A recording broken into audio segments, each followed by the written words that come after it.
surga. Tengok ganjaran yang Allah sediakan untuk kita. تأملوا أنا المذنب كلنا عصاة أهل ذنوب وأهل معاصي. بمجرد أن أردنا أن نذكره فاجتمعنا على ذكره فإذا به هو يذكرنا في العالم الأعلى ويتكلم مع الملائكة في شأننا. ماذا يريدون؟ ماذا يطلبون؟ هو يعلم سبحانه، لكن يريد أن يعلي من شأن عباده الذين اجتمعوا على ذكره. Tengok, ini hadis yang amat agung ini adalah kita sebagai seorang manusia yang berdosa, yang banyak berbuat maksiat kepada Allah Subhanahu wa taala.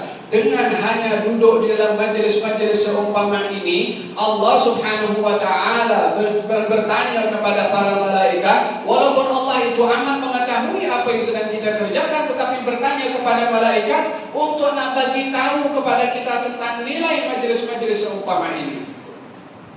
ثم يسألهم مما يستعيذون به، يقول من النار، يقولون من النار، فيقول الله وهل رأوها؟ فيقول الملائكة لم يروها يا رب، فيقول فكيف لو رأوها؟ فيقولون لكانوا أشد منها هربا. Maka Allah bertanya lagi kepada para malaikat, apa lagi yang mereka telah berlindung kepada aku? Malaikat menjawab, ya Allah, Engkau maha mengetahui mereka berlindung kepadamu daripada api neraka. Allah bertanya, adakah mereka pernah melihat neraka? Malaikat menjawab, ya Allah, Engkau maha mengetahui mereka belum pernah melihat neraka. Allah bertanya lagi, bagaimana kalau mereka melihat neraka? Malaikat menjawab, kalau mereka dapat melihat neraka, mereka akan semakin menjauhkan diri dan lari daripada neraka itu.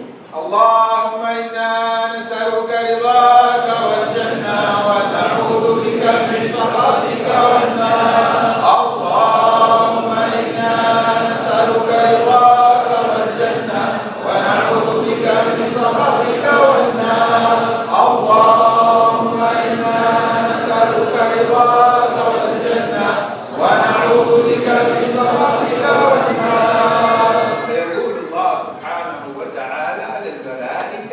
يا ملائكتي أشهدكم أني قد غفرت لكم.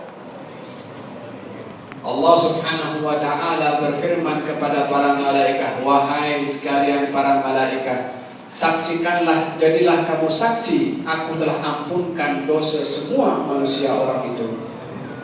فيقول أحد الملائكة يا رب إن فيهم فلان حضر في مجلس واحد عبد خطاء، يعني كثير يقع في المعاصي، يذنب، إن فيهم فلان عبد خطاء لم يأتي للذكر وإنما مر لحاجة له فجلس، يعني ما كان له نية.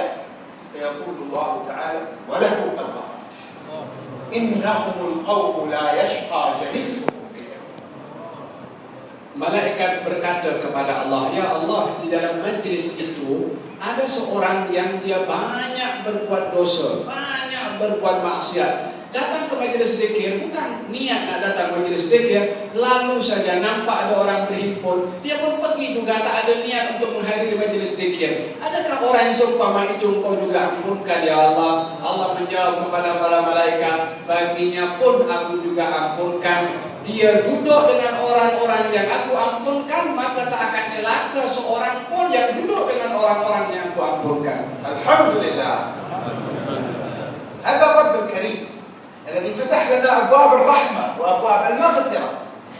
يقول صلى الله عليه وآله وسلم لو لم تكونوا تخطئون وتستغفرون لخلق الله خلقا يخطئون فيستغفرون فيغفر لهم. Tuhan kita ini adalah Tuhan yang maha pemurah, yang maha pemaaf, yang maha pengampun. Di dalam hadis Nabi SAW, kalau kamu ini tidak berbuat dosa, Allah akan menciptakan manusia yang berbuat dosa, yang meminta ampun kepada Allah, kemudian diampunkan, berbuat dosa dan diampunkan lagi oleh Allah Subhanahu Wa Taala. Allah membuka pintu-pintu kepada manusia untuk sentiasa datang kembali kepada Allah. لكن انتبهوا، بداية الكلام في هذه الساعة كنا نقول امرأة مومس دخلت الجنة بسقيا كلب، وامرأة غير مومس تصلي دخلت النار بهرة حبستها حتى ماتت. Tengok, tetapi kita kena mesti berhati-hati pada apa yang saya sampaikan, dan kita kembalikan kepada awal pembicaraan saya. Seorang wanita tadi yang dia banyak berbuat dosa, hanya dengan memberi minuman kepada seekor anjing diampunkan dosa, dia dimasukkan surga. Yang kedua, perempuan yang beribadah tetapi mempunyai seekor kucing yang tidak diberi makan, Allah masukkan dia ke dalam neraka. Bagaimana wara'i dzalik? Apakah hikmah di sebalik dua kisah itu? Al-ma'na أن الشأن في المعاملة مع الله هو شأن أحوال القلوب. Hakikatnya adalah di dalam kita bermuamalah kepada Allah Subhanahu wa taala adalah muamalah yang sebenar, adalah yang lahir atau berkaitan dengan hati kita. فتح لنا أبواب كبيرة من الرحمة والمغفرة والعطاء وقال أقبلوا وهم القوم لا يشقى جليسهم كما سمعتم. لكن المرجو من ثمرة هذا التقرب كله، من ثمرات هذا التقرب كله أن يثمر في القلوب حقيقة المعاملة مع الله. Hakikat daripada apa yang disampaikan tadi adalah tentang hubungan kita dengan Allah Subhanahu wa taala melalui hati kita. Allah membuka rahmatnya, pengampunannya kepada orang-orang yang berhimpun seperti ini. Pengampunannya dibuka oleh Allah. Di sebelah sana tadi yang cerita yang dikisahkan adalah Allah memasukkan ke dalam neraka kepada seorang wanita yang beribadah juga, tapi hatinya adalah ada problem. Maka hubungan hati yang problem ini menyebabkan dia masuk ke dalam neraka dan dihukum oleh Allah Subhanahu wa taala. لن ينال الله لحومها ولا دماء ولكن يناله التقوى. Allah berfirman di dalam Al-Quran Al-Karim yang maksudnya tidak akan diterima oleh Allah Subhanahu wa taala daging-daging daripada sembelihan kamu ataupun darah yang daripada hasil sembelihan, akan tetapi yang diterima oleh Allah adalah takwa, ketakwaan kamu ketika kamu melakukan ibadah tersebut. Inna Allah la yanzuru ila suwarikum wa la ila ajsamikum walakin yanzuru ila qulubikum wa a'malikum. Allah tidak pandang kepada tubuh badan kita, Allah tidak pandang kepada wajah kita, akan tetapi yang dipandang oleh Allah adalah niat di dalam hati kita.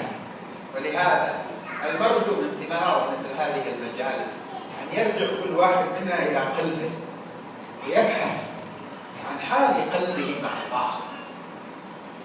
Buah daripada majlis kita pada malam hari ini, bila mana kita bersurai nanti, masing-masing adalah bermuhasabah kepada diri sendiri tentang keadaan hatinya, hubungannya dengan Allah Subhanahu wa taala, sejauh mana ia telah dekat dengan Allah. لأن هنا في الحديث قدم القلب على العمل ولكن ينظر إلى قلوبكم وأعمالكم.